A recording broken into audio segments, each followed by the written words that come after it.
It's not too often that I've been in this country. In fact, possibly just the second time in 2 or 3 decades.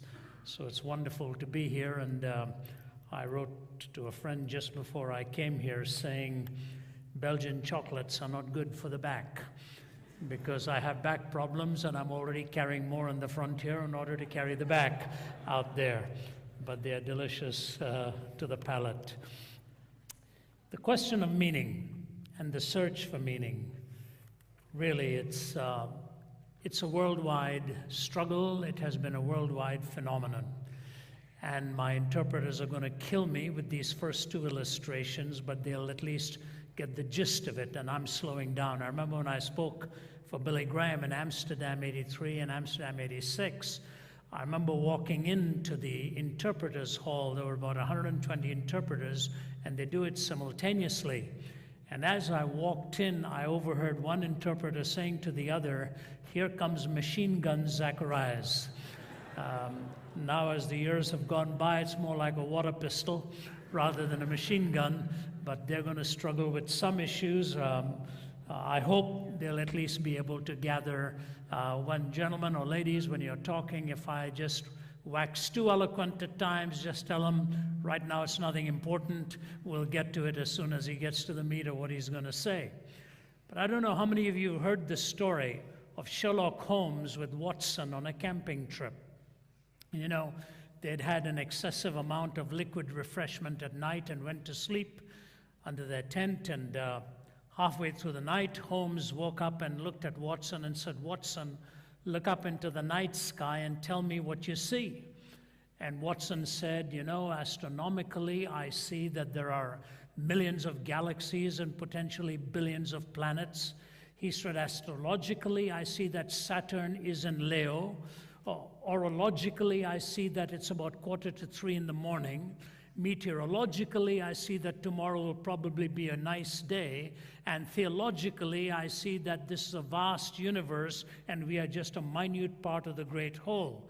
Why, Holmes, what do you see?" He said, "Watson, you idiot, somebody has stolen our tent."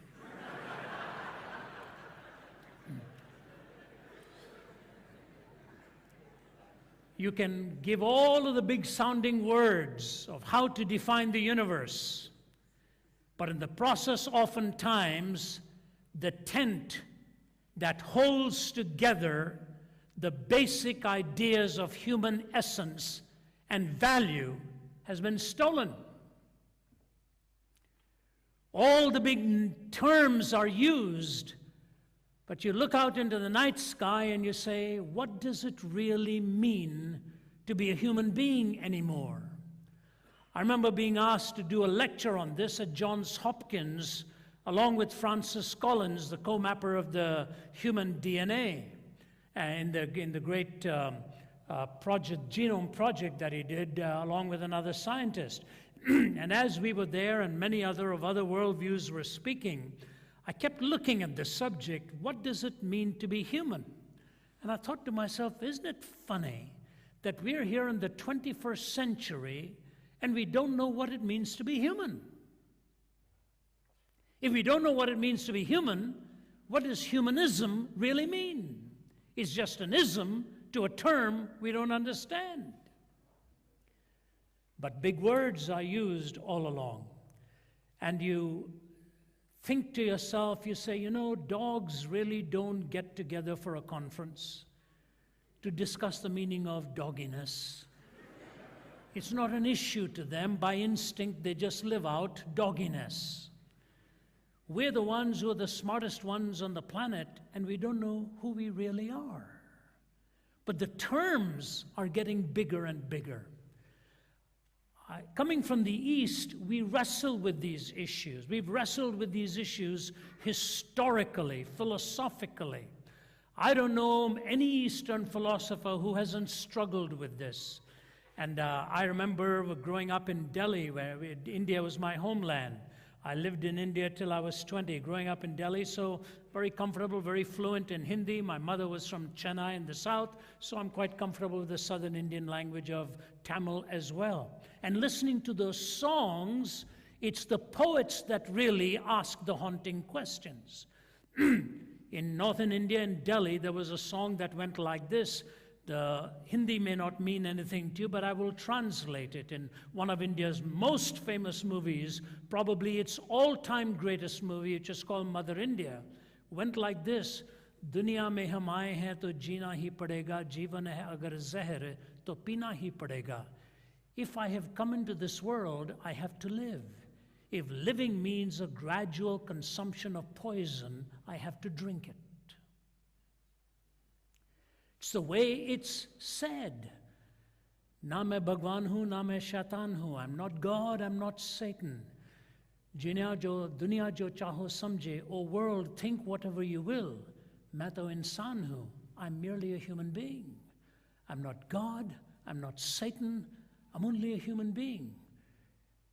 Coming into this world, I don't know what it means, but if it means a gradual drinking of poison, I will drink it. And so the philosophers wax eloquent and the poets wax eloquent, and they ask the question of meaning. Malcolm Muggeridge, writing in the 1970s, the great British journalist, said, "It is difficult to resist the conclusion that 20th century man has decided to abolish himself. Tired of the struggle to be himself, he has created boredom out of his own affluence, impotence out of his own erotomania, and vulnerability out of his own strength. He himself blows the trumpet that brings the walls of his own cities crashing down, until at last, having educated himself into imbecility, having drugged and polluted himself into stupefaction, he keels over a weary, battered old brontosaurus and becomes extinct." Educated himself into imbecility, becomes so educated and so idiotic at the same time. Aldous Huxley, writing in the 1940s, as a skeptic, said, "We are living today not in the delicious intoxication of the early successes of science, rather in the grisly morning after, where it has become quite apparent that what science may have actually done is to introduce us to improved means in order to obtain hitherto unimproved or rather deteriorated ends. What science may have done is increased our methods for ultimately contemptible goals." So if thinkers and philosophers raise this issue of human destiny while at the same time not really knowing what is the meaning of human essence, it's a quandary of unimaginable proportions. How do we deal with it? How do we respond to it? You know, we can respond to it from theological terms, and the world's religions will pitch in. Hinduism may make you equal with the divine in its pantheistic worldview. Islam may make you so distant from the divine that you wonder if there's ever a bridge between the totally transcendent God and a minute, finite human being. Christianity may confer upon you the imago Dei, the image of God, which tells you that you have that propensity for moral movement and direction, but you still cannot lift yourself up by your own moral bootstraps. All these definitions may come, and when you and I are alone in our rooms, we ask ourselves the question, what does life really mean? I heard today while we were driving in here that over 100 people chose to take their lives by jumping in front of a train in Belgium last year. Japan records a very high number of suicides. As a matter of fact, my own journey to Christ began on a bed of suicide when I was 17 years old. Why? Because I could not find any meaning in life or any explanation. You see, when you go through the history of thought, you go into maybe from the 11th to the 14th centuries, you're dealing with the philosophy that moved towards rationalism with a capital R. Man was going to become the measure of all things by human reason alone, that mathematics was the only indubitably certain discipline. But you moved beyond that, and you realize that as the Renaissance and the Enlightenment came, man was indeed going to become the measure of all things, but nobody said which man. He was going to strive to get there. Then you arrived in the 18th century, and people like David Hume, the Scottish philosopher, and others were looking for certainty and said it was only ultimately in the empirical worldview, by the ways of scientific measurement, that we would find out what was true. So from rationalism with a capital R, we went to the empiricist who was going to define life. After the empiricist had done his work in the 1900s, nihilism came to be, the philosophy of unyielding despair. And on the heels of that came existentialism, will to power, will to passion, will to meaning, that in the face of despair, you choose to arrogate to yourself whatever meaning you want to follow, a la Jean-Paul Sartre and Albert Camus and the rest of them who became very popular existentialist writers. So from rationalism to empiricism to existentialism, and now where are you and I? In the world of postmodernism, which debunks all of these and arrives at categories of no truth, no meaning, no certainty. Language itself is questioned, whether the author reserves the right to fuse the word with a rightful meaning, or the reader reserves the right to interpret the author in any way he or she chooses. So meaning is tossed up into the winds, and you grab the grains that you really want, moving from the mathematical, indubitable uncertainty through the laboratory to man becoming the measure of all things, and will to passion and power, ultimately, that none of these have absolute points of reference. You have to find it in your own way and in your own time, and that's where the postmodern worldview is. But nobody really wants a postmodernist for a pilot. Yeah, I know my instruments say 10,000 feet, but why believe the instruments? I have a feeling it's not 10,000 feet. There are absolutes. There are unshakable absolutes. So what I want to do, ladies and gentlemen, in the time that we have this morning, or this evening, it's morning for me. I've just flown in from Thailand last night, and it's a 12-hour difference. I looked at it here, and it's actually 2 a.m. for me, so I might sound like that as well. But you move into these categories, and you ask yourself the question, what is meaning? How do I find it? Some years ago in Western Canada, in the city of, I won't name the city, it was in Midwestern Canada. There was a packed audience, and a woman from my part of the world was sitting in the front row every night. And she would take notes, copious notes, as I would speak. And I wondered what she was really writing. Very heavily into her notes.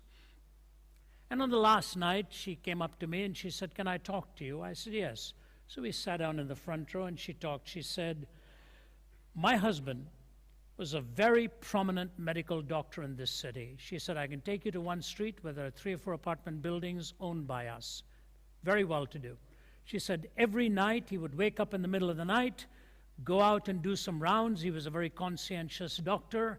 For all the surgeries performed, he would go and check into his patients, come back again about 3 or 4 in the morning, get a little sleep, go back to work the next day and do his surgeries. She said, so on this one night, he got up and left, and I didn't think anything of it. She said, I was aware that he had come back because I could sense the kitchen light was on, but it was a usual routine for him, so I didn't do anything. I just went back to sleep. She said, all of a sudden, I was awakened with a tremendous thud, a bang, a loud noise. I shook up in bed. I called for my husband. He didn't answer. I got up of bed, walked over to the kitchen, and there he was with his head down on the kitchen table, and I knew something was wrong. I walked over towards him, and he was gone.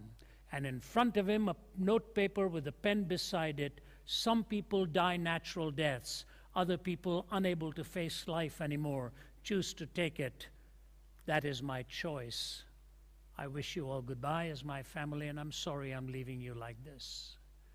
And this Indian woman, crying in the front row of an auditorium, angry at all of this, him leaving her with all the young children to take care of, and all of the affairs that had to be settled. She said, I want to ask you why. Why does anybody do this? I looked at her and I said, I cannot answer that question for you. I didn't even know your husband. It's the first time I'm talking to you. But I will tell you one thing.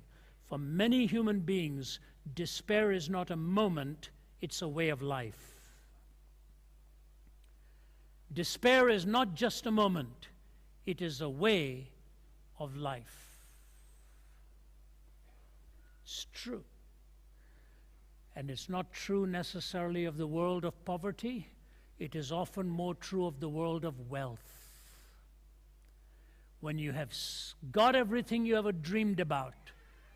It was Jack Higgins, the award-winning novelist, who was interviewed after his award-winning book, The Eagle Has Landed, was asked the question, what do you now know that you'd wished you'd known as a younger man? He said, I wished I'd known then what I know now, that when you get to the top, there's nothing there. I wished I'd known then what I know now, that when you get to the top, there's nothing there.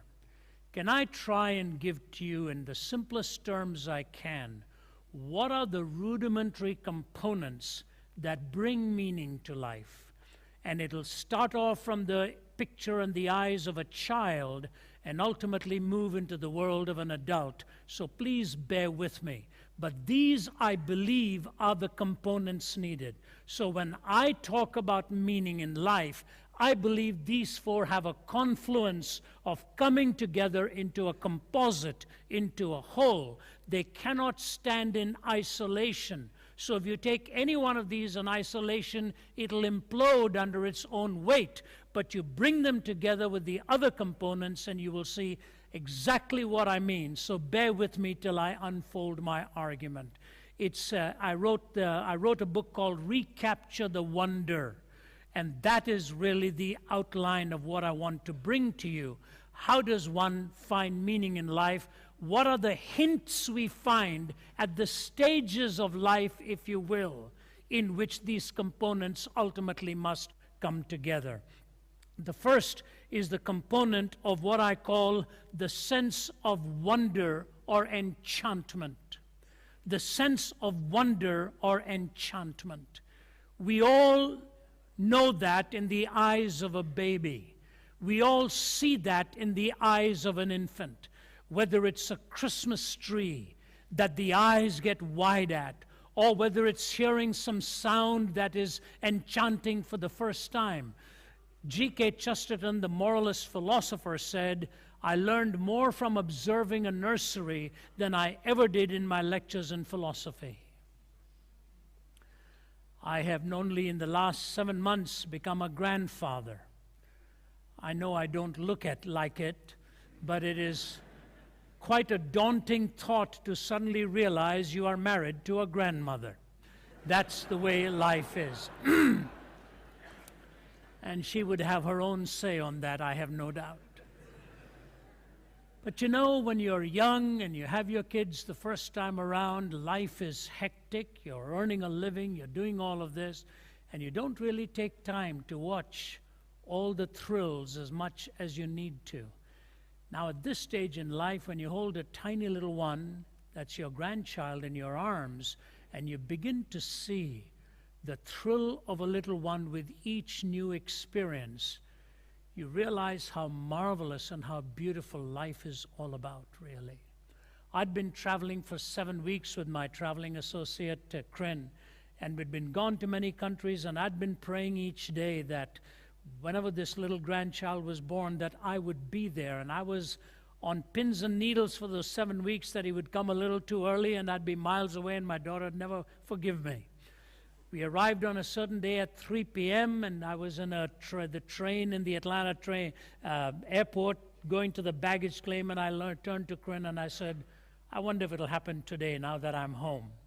We got home at 5:15 p.m. At 6:15, our phone rang, my son-in-law saying we're on our way to the hospital, the baby's coming any minute. And within an hour we were there, and I held my little grandson in my arms. I have been known to induce labor in a lot of people, but it was nice to have done that in my own daughter's case. I held that little one in my arms, all of 5 pounds and 10 ounces. It's a magnificent sense to hold that child. 2 days later, I was in a bank talking to one of our bank tellers. They asked me, how's Naomi doing? I said, they know my daughter Naomi. I said, the baby's here, newly born baby. And I looked at the teller and I said, you know what? When I look at a baby like that, I say to myself, how does anyone not believe in God? And you know what she said? And how does anyone ever think of hurting a little one like that? The two realities of life immediately converged in discussing a newborn baby, the wonder of life and the hideousness of human depravity. That you can see something so magnificent and yet recognize that there are capacities. In fact, the first thing the nurse said to her when she came into the room, while my wife and I were there, are to give her the security protection for the baby and the wristband so that if that child were ever taken into an elevator on that floor anywhere, it would trigger an alarm system. And imagine a young mother who's just held her little baby in her arms being told of the possibility of a child being kidnapped. Shocking, absolutely shocking. Now you watch that little child grow and the enchantment and wonder. And then you find out how marvelous the fairy tales really are. And you start reading the fairy tales as they get older. And you noticed two things about every fairy tales. There is the extraordinary thing that you notice, the world of enchantment. But then two things come into that fairy tale very quickly. If you don't come back by such and such, you will become a such and such. It's always a condition. If you don't come back by 12 o'clock, you'll become a pumpkin. That sort of stuff. And no one ever says to the fairy godmother, how come? G.K. Chesterton says, because if you say to the fairy godmother, how come, you may as well be prepared for the fairy godmother to say to you, how come there is even a fairyland? There's always a condition, and there's always the recognition of the mystery that you don't always question every condition. The conditions are there for life. Now, what I want to say to you is this. If you take wonder away, and you take enchantment away, you take the mystique and the mystery away of a little life, and as life goes on, two things will happen. You know, what the first thing will happen? The first thing that will happen is you will lose a sense of gratitude and think you owe nothing to anybody. You are really the provider of all of your needs. The loss of gratitude always follows the loss of a sense of wonder. I lived and grew up in Delhi. I never earned a penny in my pocket until I left India at 20 years old. I never even received any pocket money. I just knew how to make friends with kids who got pocket money. And I knew how to enjoy all those things with people who had it. I never had it. And I always dreamed of the great day that you could go somewhere to the West and start earning money and making it big time. And in a strange way, that dream came. I went when I was 20 and moved to Toronto, Canada, and lived in Toronto, studied there, went into business and was preparing all of that. And I noticed some of the loneliest people in the world. I was in the hotel business. Some of the loneliest people in the world would be sitting there at night with something in their hand to drown their sorrows and drown their monotony and drown their boredom. And I found myself trying to answer questions of people who had 10 times more than I did. Now in America, we're in a quandary financially. We borrowed and borrowed and borrowed against that which we could not repay. In English, you have a saying of certainty. You can take that to the bank, but you better not say that now. Have you insured that? You're not sure about the insurance companies now. You're not sure about the banks now. And for the first time in about 40 years of living in the West, I drive past shopping centers and malls where you see tiny businesses shut down. And it has all come on the heels of the last 20 or 25 years of irresponsible living that has come hand in hand with the rejection of the place of God in human destiny. We don't want to, you can go to the Forbidden City in Beijing today on a given day in December and see Merry Christmas, and yet in the United States, you take your life in your hands in a public institution if you put up a sign called Merry Christmas. Somebody from the American Civil Liberties Union will want to sue you for that. They want to ban prayer in schools. I saw a bumper sticker that said, as long as there are mathematics examinations, there will always be prayer in schools.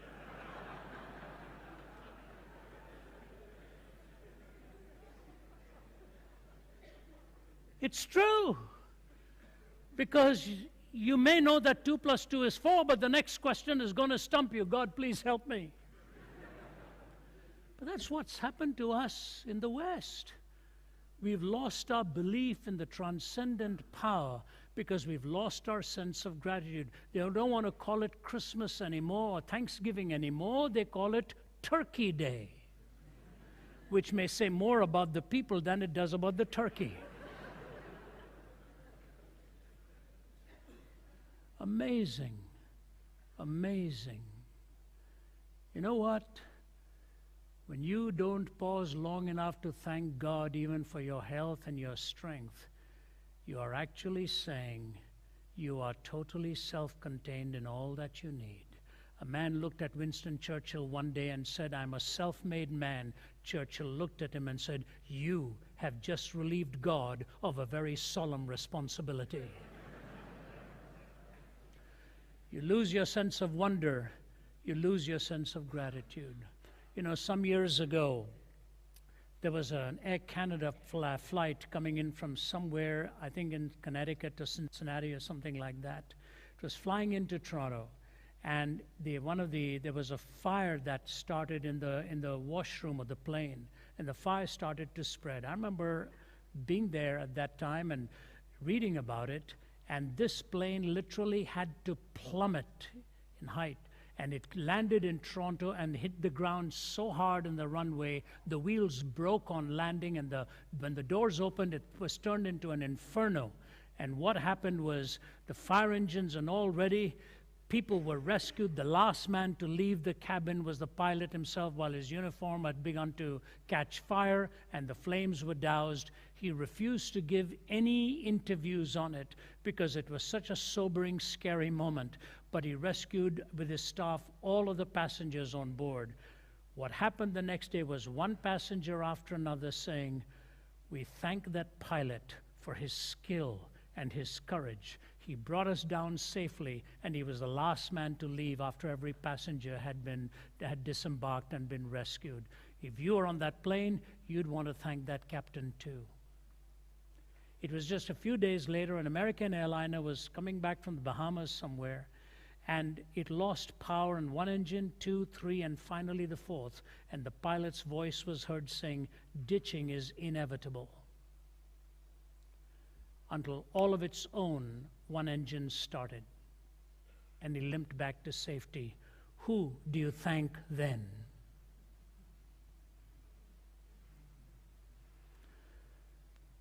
As G.K. Chesterton said, if I have Santa Claus to thank for putting 2 feet into my stocking on Christmas Day, for putting candy in my stocking on Christmas Day, have I got nobody to thank for putting 2 feet into my own stockings? You lose the sense of wonder, you will lose the sense of gratitude. Not only will you lose the sense of gratitude, it will ultimately lose the sense of obligation and limitation as well. We don't like the 10 Commandments. Why? Because they limit us. But if you were to take the 10 Commandments and reduce it to one word, do you know what that word is? Sacred. Sacred. Your life is sacred. My life is sacred. I cannot violate you. Your property is sacred. Your marriage is sacred. Your time is sacred. Your worship is sacred. That's what the 10 Commandments are all about. The sacredness of your life and your work and your relationships and your commitment. And you desacralize life, everything becomes profane. Chesterton once said, anytime you remove a fence, always pause long enough to ask why it was put there in the first place. Whenever you remove any fence, ask why it was put there in the first place. You take away wonder, you will lose gratitude. You take away wonder, you will lose a sense of limitation. And you take away wonder, you will ultimately lose a sense of fulfillment. Wonder is indispensable, and I'll tell you why this is so critical to understand. You know, we have 3 children.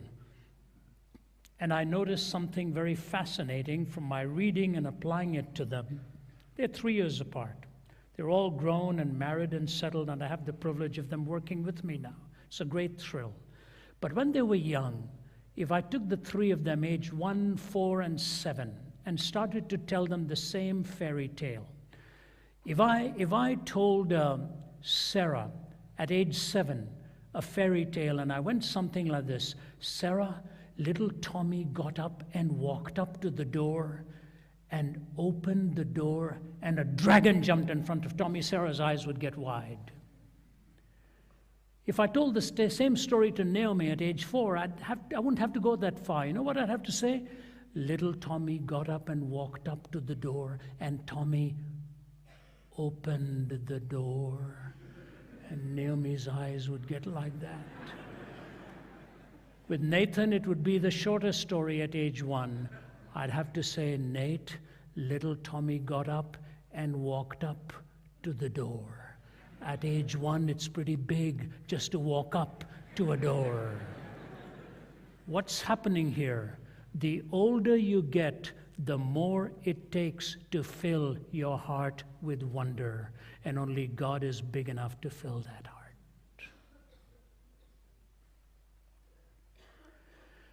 That's why in December of 1968, when the human eye was given a glimpse of this earth that no human eye had ever seen, when the American astronauts went around the dark side of the moon, we were all sitting with bated breath in front of our televisions to watch what would happen and when we'd hear the first words. And they came round the dark side of the moon and saw Earth rise over the horizon of the moon, draped in a beauteous mixture of blue and white against the black void of space, garlanded by the glistening light of the sun. What were the first words coming from the astronaut? Unrehearsed. No philosopher, no poet, no scientist told him to say this. He looked at that earth from a distance and he said, "In the beginning, God." In the beginning, God. The sense of wonder, it's needed. But you know what? Life has a way of moving on, and you come to a very difficult conclusion. The conclusion is this: you can't always live with wonder. You can't. You see the girl of your dreams, you put your hand in her hand, you look into her eyes, and you think 1 + 1 would make 1,000,000. And you stumble and, you find the nicest words. You don't look at her and say, "How would you like to be buried with my ancestors?" That's not what you say. You look at her and your heart is beating a mile a minute.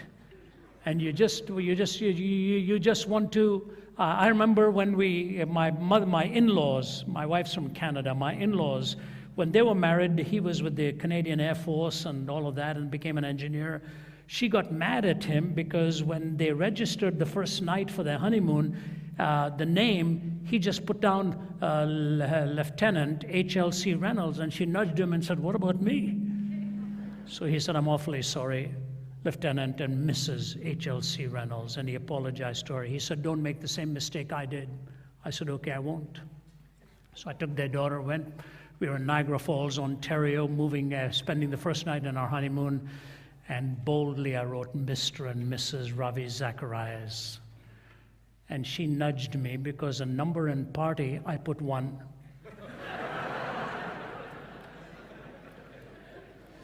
And the man behind the counter noticed and said, "At least it shows you he's led a good life." Just put 1. You're walking in a dream, you're walking in a cloud. And then comes the first disagreement. And when you come to the first disagreement, you're absolutely convinced if she would only listen to your wisdom, you'd both be right. And the years go by, and you find out that you're not always floating on cloud 9. But what keeps that commitment intact is not the feeling, but the fact of your commitment. And with wonder, if you only live with the enchantment, you'll find out that these fairy stories are not true, they're merely fantastic. What you need to find in life is that which is fantastically true. It's not fantasy, but it's fantastically true. So the most important component in life is not merely the sense of wonder, but the recognition of what is ultimately true. That's exactly what the Greeks talked about. Truth, beauty, goodness, liberty, equality, justice. Truth, beauty, goodness, liberty, equality, justice. Ideas by which we live and ideas by which we judge. But it took the Hebrews to remind you and me that these are not abstract ideas. They are enveloped in a very person, the person of God. You can't talk about absolutes without a transcending point of reference. You cannot talk about ultimate beauty because even beauty has to have boundaries.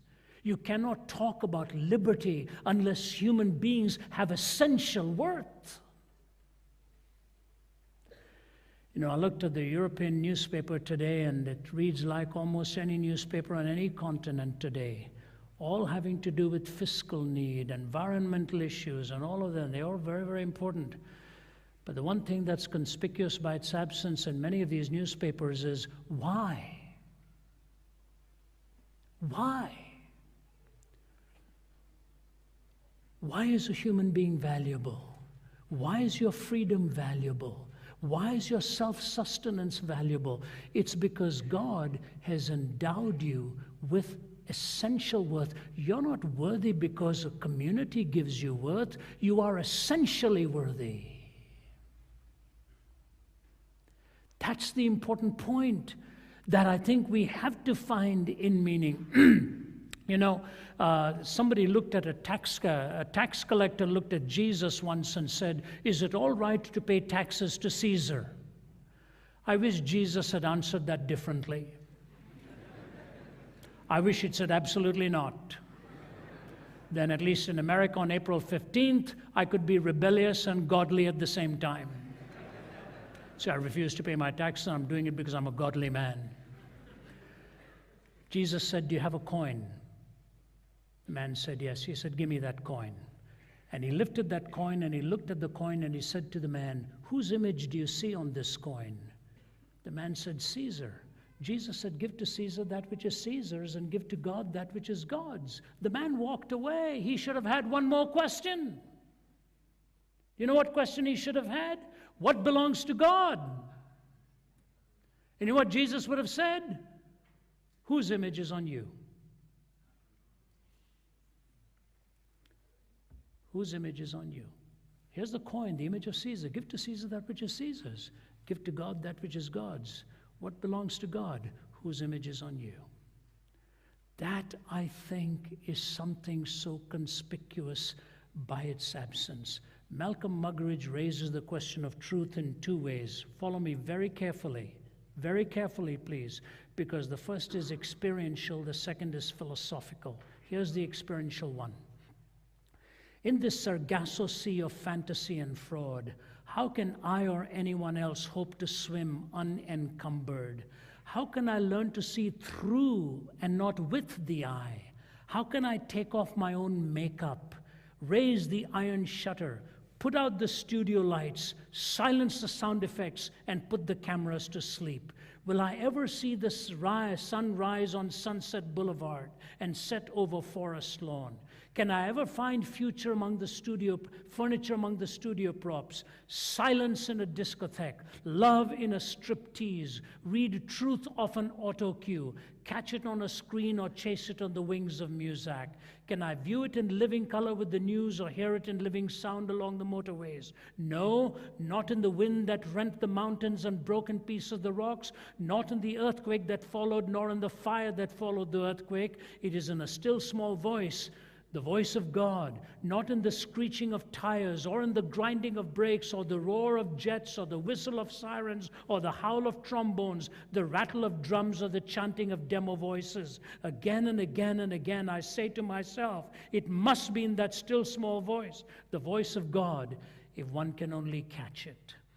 Muggeridge, who was a journalist, especially in Russia in the dark days for the Manchester Guardian, said this, you know, truth is very beautiful, more than justice, which easily puts on a false face. In the nearly 7 decades I have lived through, the world has overflowed with bloodshed and explosions whose dust has never had time to settle before others have erupted, all in supposedly just causes. For the quest of justice continues while the weapons of hatred pile up. But truth was an early casualty, the lies on behalf of which our wars have been fought and our peace treaties concluded, the lies of revolution and counter-revolution, the lies of advertising, of news, of salesmanship, of politics, the lies of the priest in his pulpit, the professor at the podium, and the journalist at his typewriter, the lies stuck like a fishbone in the throat of the microphone, the handheld lies of the prowling cameraman. Ignatius Saloni told me once how when he was a member of the old Comintern, some stratagem was under discussion, and a delegate, a newcomer who had never attended before, made the extraordinary observation in the middle of the discussion that if such and such a statement were to be made, it wouldn't be true and so ought not to be made. There was a moment of dazed, stunned silence, and then everyone began to laugh. They laughed and laughed till tears ran down their cheeks, and the Kremlin walls seemed to shake. The same laughter echoes in every council chamber and cabinet room. Wherever 2 or more are gathered to exercise authority, it is truth that has died, not God. That comes from a world-renowned journalist.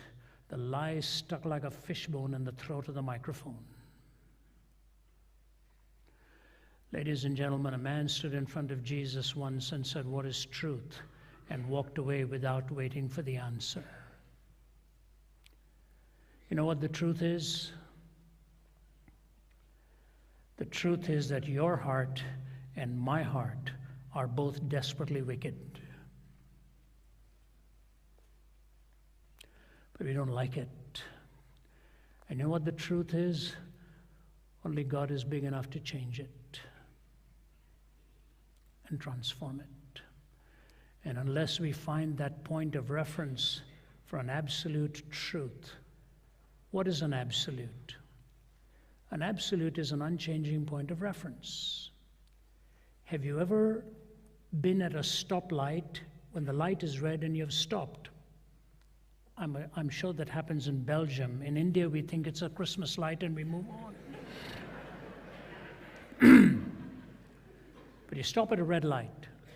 And then you're daydreaming and you look at the next lane and you see his car moving, but you're not sure if it's his car or your car, and the light is still red. What do? Automatically, you press the brake harder to make sure you're not moving. But after you press your brake harder and you're not sure whether that guy's moving or you're moving, what do you do next? You look onto the road to look for a tree or a lamppost or something that's not supposed to be moving, and you're measuring yourself by that object. What would happen if the trees on the lamppost moved as well? That's what postmodernism has done to you and me. There is no point of reference to find out whether you're progressing or regressing. That's what it's done. And the fact of the matter is, we need to find the way of the truth.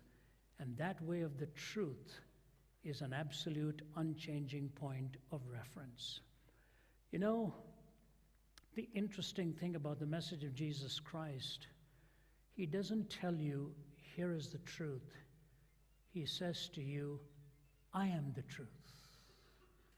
He is the point of reference for truth.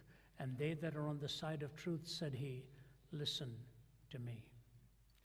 Let me tell you one quick thought here and move to my final two thoughts. Wonder and truth.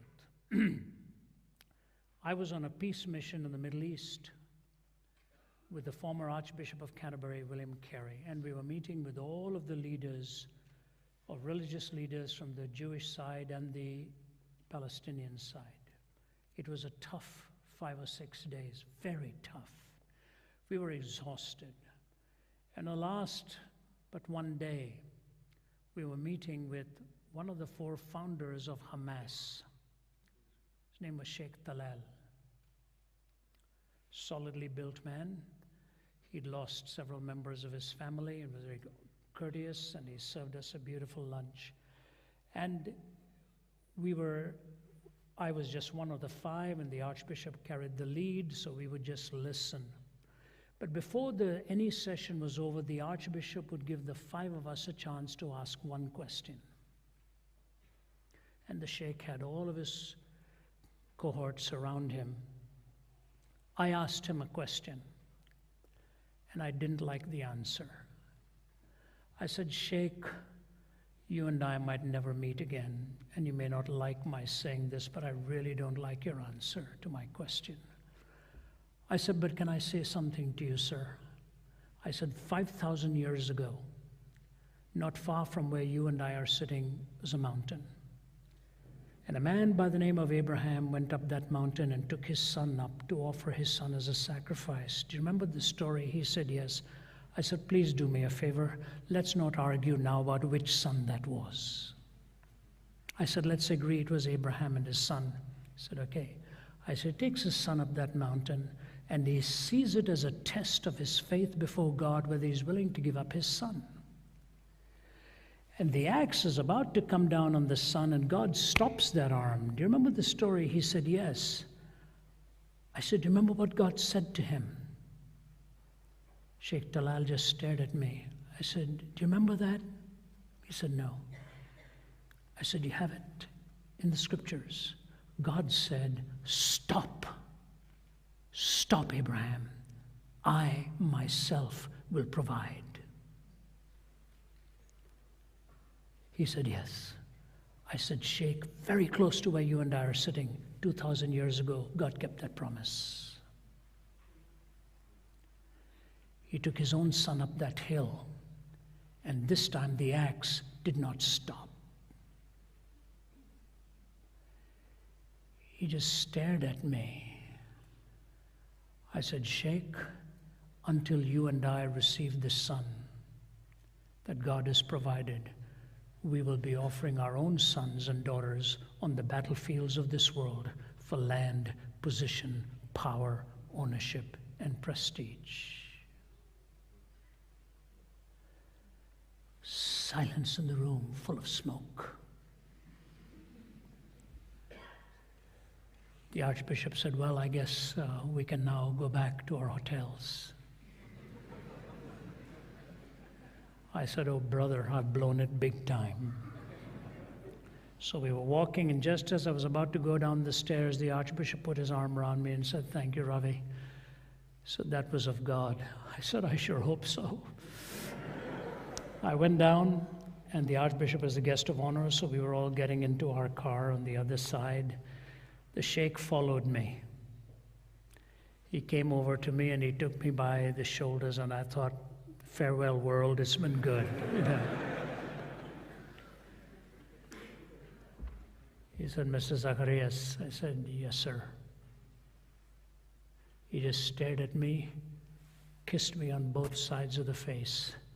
He said, you're a good man. I hope I see you again someday. Ladies and gentlemen, in this book is a story. It's a story that is historically sustained on the crucifixion of Christ. And to reveal to you and me that third component of meaning, wonder, truth, and love.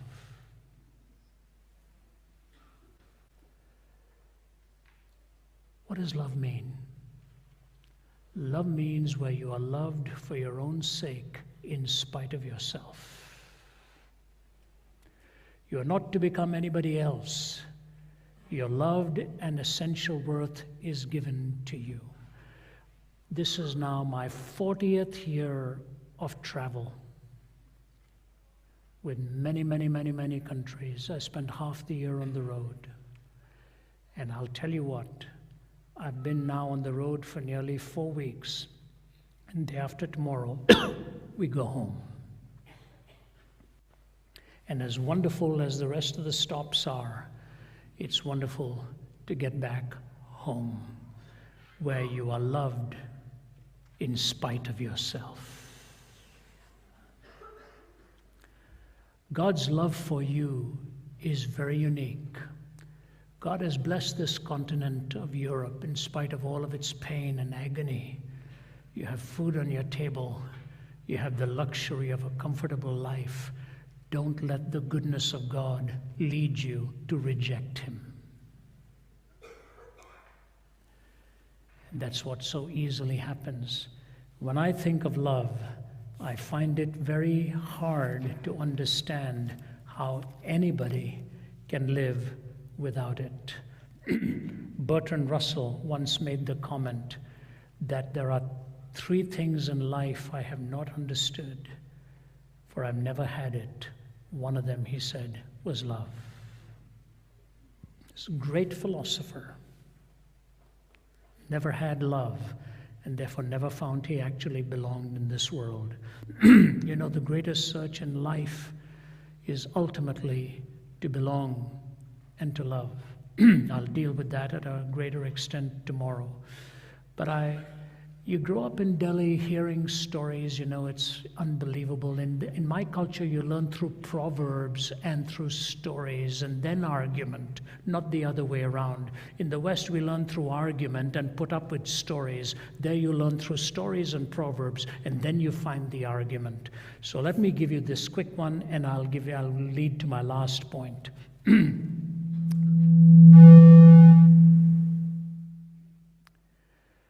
I remember as a little boy, every night, the lady who worked as the maid in the home would tuck us to bed if my parents were out, and we'd always ask her to tell us a story.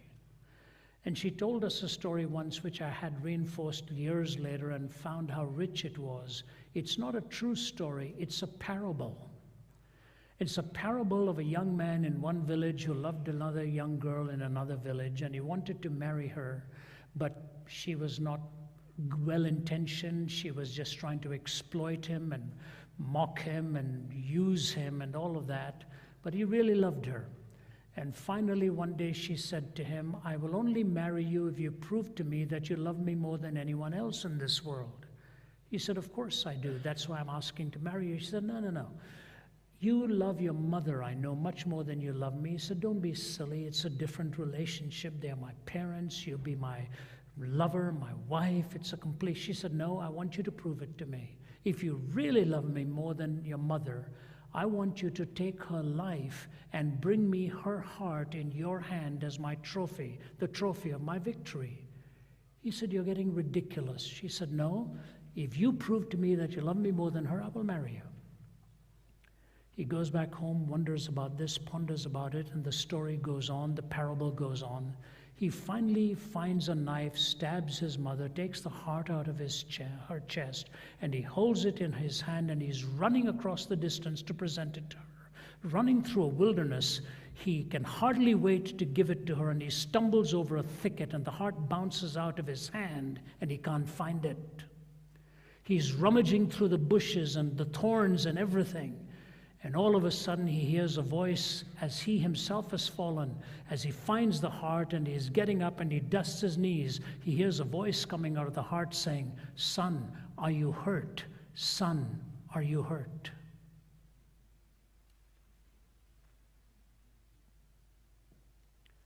I was a little boy.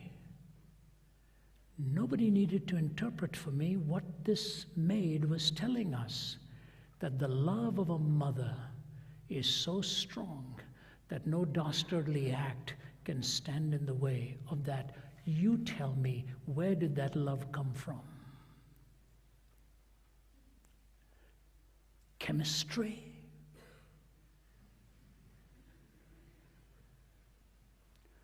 Oh no. In fact, you will find a weaker mother doing the same thing as a stronger mother. A mother may be stronger in body who will take care of a child who's on the verge of death, and counter-evolution will be willing to pay with her life so that that weaker son and child of hers may still live. It's a love that God pours into your heart and into mine. And here's the key. The clue to meaning in life is in a relationship. It's in a relationship. And you will never have that relationship until you have that relationship with the author of all relationships, God himself. Wonder, truth, love, and finally, security. Where God promises to you and me that death is not the end, death does not hold us, that in the end we stand before him and recognize that life goes on beyond the grave, the eternal. I say to you this, if there is no life beyond the grave, all definitions are up for grabs. All definitions are up for grabs. But if there is life beyond the grave, then there is such a thing as justice. There is such a thing as absolute love. There is such a thing as absolute truth. If there's no life beyond the grave, then these 70 years and 10, if you want to be a rationalist or an empiricist or an existentialist or postmodernist, it's up to you. But if there is an eternal way of measuring truth, then you had better measure by the absolutes of God himself. When I was in my 20s, I was a student in Toronto, and I offered to go to Vietnam because America was at war then. I was living in Canada, but I wanted to go and work with the military chaplains, and I was invited to speak. I was only in my 20s. I was invited to speak mainly to the youth or to maybe some military bases and so on. And I went there. And I'll tell you what, some amazing things happened. I was 25, my interpreter was 17, total age of 42. We were flying by American helicopters, we were on motorbikes. I was single at that time, and I said, well, if anything happens, it happens, you know. And we faced, and thousands of men and women gave their lives to Jesus Christ. I want to tell you a couple of stories with which I close, because it's amazing how these things come to be. After these thousands came to know Christ, I left and bid my interpreter, his name is Hien Pham, goodbye. And I was sure we'd never meet again. But during that time, one American soldier wrote this poem, came into my hands. Lord God, I have never spoken to you, but now I want to say, how do you do? You see, God, they told me you didn't exist, and like a fool I believed all this. Last night from a shell hole I saw your sky. I figured right then they had told me a lie. Had I taken time to see the things you've made, I'd have known they weren't calling a spade a spade. I wonder, God, if you'll take my hand. Somehow I feel that you'll understand. Funny I had to come to this hellish place before I had time to see your face. Well, I guess there isn't much more to say, but I'm sure glad, God, I met you today. I guess 0 hour will soon be here. but I'm not afraid since I know you're near. The signal, well, God, I'll have to go. I like you lots, I want you to know. Look now, this will be a horrible fight. Who knows, I may come to your house tonight. Though I wasn't friendly to you before, I wonder, God, if you'll wait at your door. Look, I'm crying, I'm shedding tears. I'll have to go now, God, goodbye. Strange now since I met you, I'm not afraid to die. We saw stories like this again and again and again. Men and women desperately seeking hope for life beyond the grave. Here's what I want to leave you with. I wrapped my arms around Hien, 17, myself 25. Never going to see you, Hien, again. Goodbye. We left. 17 years later, at 11 o'clock at night, I was speaking in Vancouver, British Columbia, and my phone rang in my hotel room. I picked it up, and the voice says, Brother Rafi. I said, Hien? He said, you recognize my voice? I said, you're the only one who ever said, Brother Rafi. I said, where are you? He said, in California. I said, what? I said, what are you doing there? He said, my MBA. I said, you're in California doing your MBA? He said, yeah. I said, what happened? He said, have you got a few minutes? I said, I've got lots of minutes. He said, after you left, Vietnam fell. I was among those arrested and accused of working for the CIA. I told them I never worked for the CIA. They said, oh yeah, your English is so good, you had to be working for them. He said, no. I would interpret for guest speakers and work for the Americans, but I never worked for the CIA. He said, they wouldn't believe me, they put me in prison. They said, nobody ever admits working for the CIA. So they put him in prison. He was in a prison camp. They wouldn't allow him to read anything in English, only in Vietnamese and French. Marx and Engels, Vietnamese and French. That's it. Marx and Engels, Vietnamese and French. Finally, he said, Brother Rafi, they pounded into my head that there was no God. And one day I said, okay, I'm going to live as if there is no God. He said, that day they assigned me to clean the latrines. He said, you've never seen a latrine. He said, you thought you saw horrible latrines when you were with me? He said, you've never seen anything like this.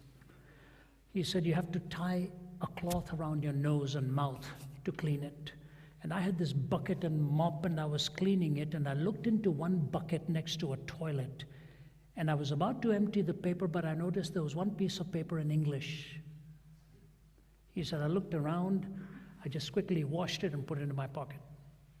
He said, everybody went to sleep that night. I waited, took out that wet piece of paper, and with a flashlight, I looked on that piece of paper. On the right, it said Romans chapter 8. And I started to read. And we know that all things work together for good to them that love God and that are called according to His purpose. What shall separate us from the love of God?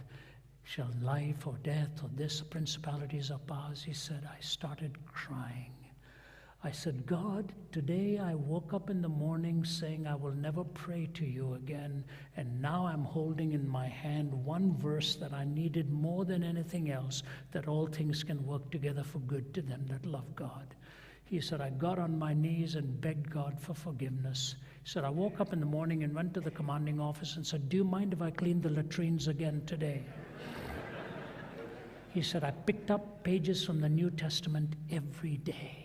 The commander had been given a Bible. He used to tear pages out of it, use it as toilet paper, and throw it into the bin. I washed it, put it into my pocket, and had my devotions at night. He said, finally, one day, they told me they were going to release me.